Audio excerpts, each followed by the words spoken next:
Hey, what is going on, guys? In this video today, we're going to be going over the most effective ways to become a better or maybe even a top Fortnite player. So in Fortnite, much like everything else in life, practice makes perfect.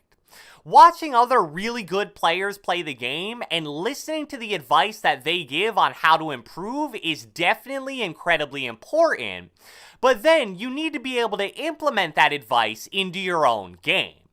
Plus, when it comes to certain mechanical aspects of Fortnite, tips can really only take you so far.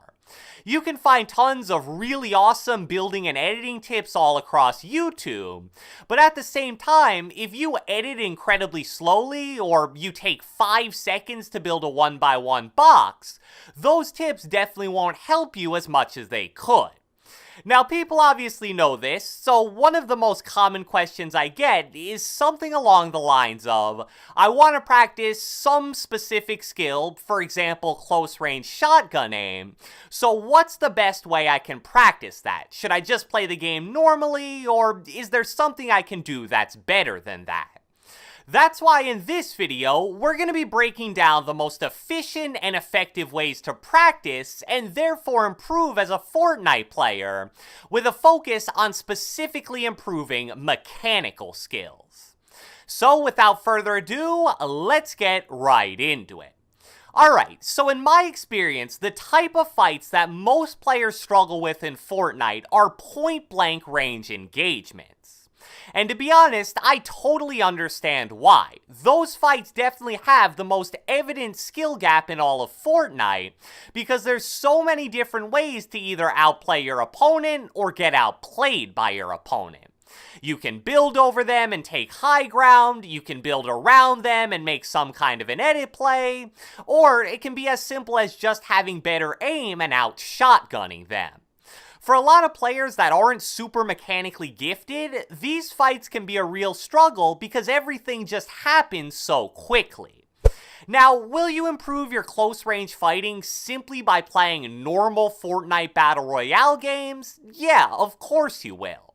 Especially if you hot drop, you should definitely get into at least 1 or 2 point blank range fights every single game, even if you end up dying relatively early. But the problem is, only getting into a few point-blank range fights in games that can sometimes be 20 or even 25 minutes long really isn't gonna cut it in the long run. Especially due to the fact that there's probably gonna be a lot of time between each point-blank range fight you get into. Just think about it like this, if you have an empty gym all to yourself and you're trying to improve something like your outside shooting in basketball, are you going to take one shot, wait 5 minutes, and then take another? No, you're going to keep consistently shooting over and over again with as little of a break between shots as possible. Because of that logic, the best way to improve your point-blank range skills in Fortnite is by playing either Turtle Wars or Zone Wars. I really can't emphasize enough how much better these mini-games are for practice than just playing regular Fortnite. And in case you don't know what Turtle Wars or Zone Wars is, they're pre-made maps that load up in creative mode and then you invite other people to play. Turtle Wars confines you inside of a close range area and provides you with materials and close range weapons only, while Zone Wars gives you a relatively standard inventory layout and has an actual endgame moving circle that damages you if you get hit by it. What makes both of these games a better option than just playing regular Fortnite is that you're gonna get into point blank range fight after fight after fight. Seriously, you'll probably learn more about how to navigate close-range engagements in 10 minutes of playing Turtle or Zone Wars than you will in weeks of playing regular Fortnite.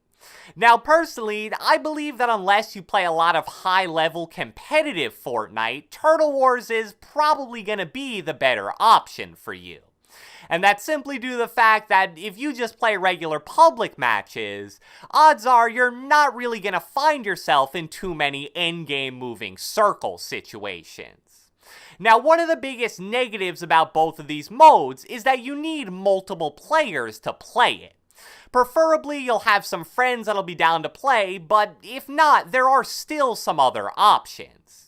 You can go onto Twitch and search for streamers who are playing it with their viewers. You can search Twitter for players hosting Zone/Turtle War lobbies. I know there are tons of popular Discords that are always hosting lobbies. And if you play on Xbox, there's actually something called Game Clubs, where you can click on Fortnite and it'll show posts of players looking for people to play with, and apparently there are tons of posts for Zone/Turtle Wars. There's also like a million different maps for both modes that you can easily find on YouTube, but in case you're lazy, I'll just post the codes of some of the best ones down in the description below. Next up, let's talk about the best way to practice and improve your building skills in Fortnite. As I briefly mentioned, you will do a little bit of close-range building in Turtle Wars and a bit more in Zone Wars, but there's obviously so much more to building than just that. Now obviously, you're going to do a good amount of building just by playing Fortnite normally, but there will always be those times where you'll die really early a few games in a row, and go about 10 to 15 minutes straight of playing without getting in any kind of legit building practice. Plus, a lot of the build fights you get into in normal games will be really far from even. If you have 800 mats and 200 health, and you build battle a guy with 150 mats and 75 health, how much do you really learn or improve from winning that fight? Sure, unfair fights are definitely a part of Fortnite since they do happen fairly regularly, but fights that are mostly even are always going to be the best practice.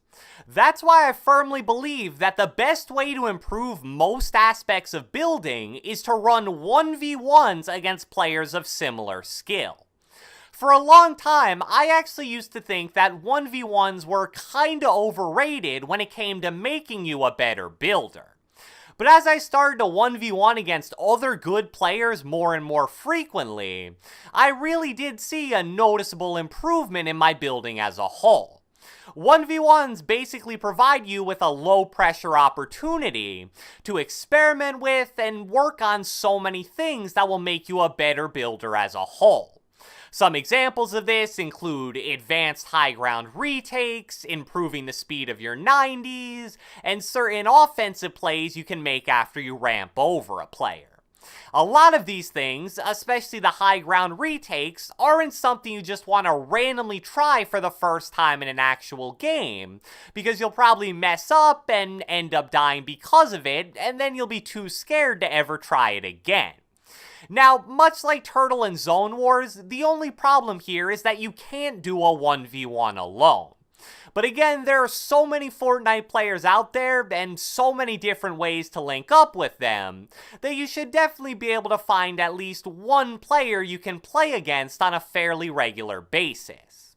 And even if you can or simply don't want to, just going into creative mode with unlimited materials and doing what's referred to as free building is another solid option. I personally don't think it's as good for improvement as 1v1s are, but you can definitely still practice a lot of the building tricks I mentioned earlier. The final thing I want to briefly talk about in this video are editing courses. As I mentioned, you definitely will get some practice with editing in Turtle/Zone Wars and also in 1v1s, but at the same time, editing also isn't the primary skill being worked on in any of those types of practice, so that's where the real value of editing courses lies. Out of all the mechanical skills in Fortnite, editing is hands down the most straightforward one to improve. For example, with aim, there's so many different types of weapons and ways that your enemy could move, so every fight is actually different when it comes to aiming. But with the way editing works, you're pretty much doing the same thing every single time. Editing the top 3 squares will always give you a top row edit, editing one square in the middle will always give you a window edit, and so on and so forth. So what creative mode editing courses provide is a fun little way to improve the editing speed and consistency of all the potential edits that you're going to use in real game situations. Again, there's so many different editing courses out there that it'll pretty much make your head spin, so I'll throw the codes for what in my opinion are the best ones in the description down below. So, I hope you guys enjoyed this video, and if you watched the entire thing, be sure to let me know with a comment down the comment section below. What specific mechanical skill in Fortnite do you most want to improve?